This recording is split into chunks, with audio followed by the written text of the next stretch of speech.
Hello दोस्तों, अगर तुम्हारे अंदर अब भी हिम्मत है, अगर तुम्हारी सांसों में अब भी वो आग जिंदा है, तो इस कहानी को लास्ट तक जरूर सुनना, क्योंकि ये कहानी तुम्हारे जैसे ही एक बच्चे की है जो सब कुछ हार चुका था लेकिन खुद को नहीं हारा, और आज लोग उसे आईएएस कहते हैं। ये लाइन सुनकर जो रुकेगा वही असली खिलाड़ी है, और बाकी स्क्रॉल करके भागने वाले लोग लड़ाई से पहले ही गिर जाते हैं। यूपीएससी की तैयारी कोई पढ़ाई नहीं है, ये आत्मा को आग में डालकर सोना बनने वाली आग है। ये किताब का भार नहीं है, ये जिम्मेदारी का बोझ है। ये सिर्फ नौकरी नहीं है, ये देश की धड़कन संभालने वाला काम है।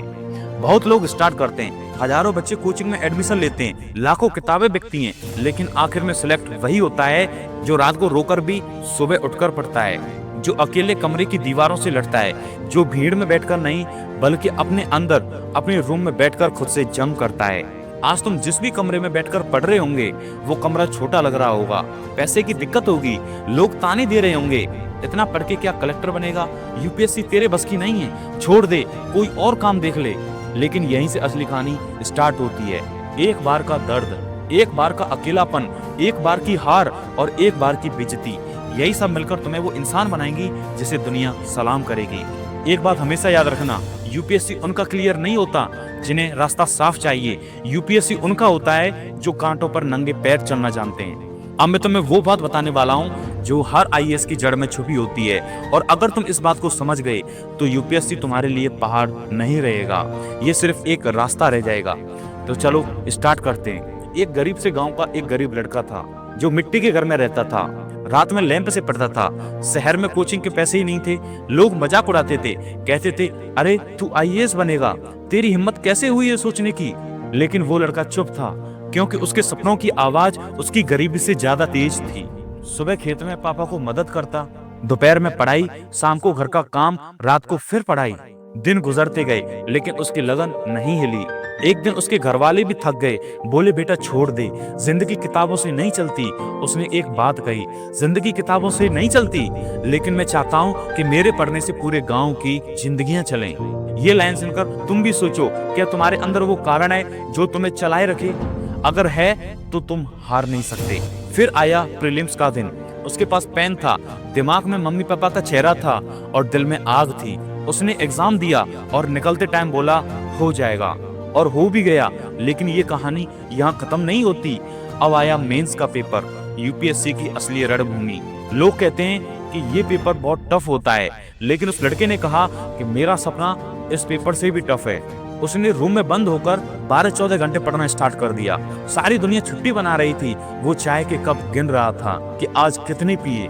दोस्त शादी कर रहे थे, वो आंसर राइटिंग कर रहा था। रिश्तेदार घूमने जा रहे थे, वो सिलेबस रिवाइज कर रहा था। लोग इंस्टाग्राम पर रील्स बना रहे थे और वो एनसीईआरटी पढ़ रहा था। और एक दिन मेंस भी क्लियर हो गया।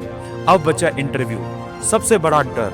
लोग कहते हैं कि यूपीएससी इंटरव्यू में इंसान को पागल कर देते हैं, लेकिन असलियत में वो सिर्फ ये देखते हैं कि तुम्हारे अंदर कैरेक्टर है या नहीं, दिमाग स्ट्रांग है या नहीं, देश के लिए खड़े होने की हिम्मत है या नहीं।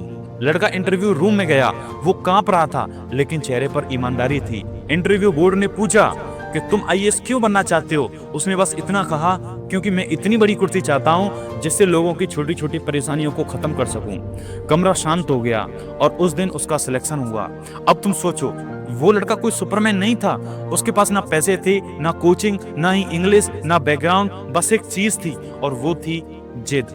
और यूपीएससी सिर्फ उसी की होती है जिसके अंदर ये शब्द बाकी होता है, और वो शब्द है जिद। तुम हर दिन पढ़ोगे, कोई नहीं देखेगा, तुम रोओगे, कोई नहीं देखेगा, तुम टूटोगे, फिर भी कोई नहीं देखेगा, लेकिन जिस दिन तुम्हारी रैंक आएगी उस दिन तुम्हारा पूरा गांव, पूरा शहर, पूरा देश देखेगा।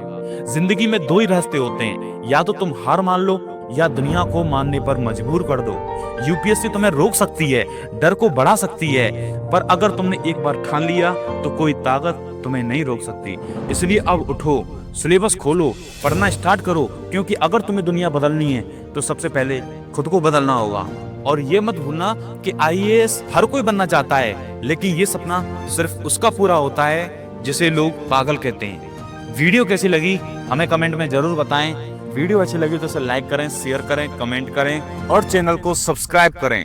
मिलते हैं इसी प्रकार की किसी नई वीडियो में, तब तक के लिए जय हिंद, जय भारत।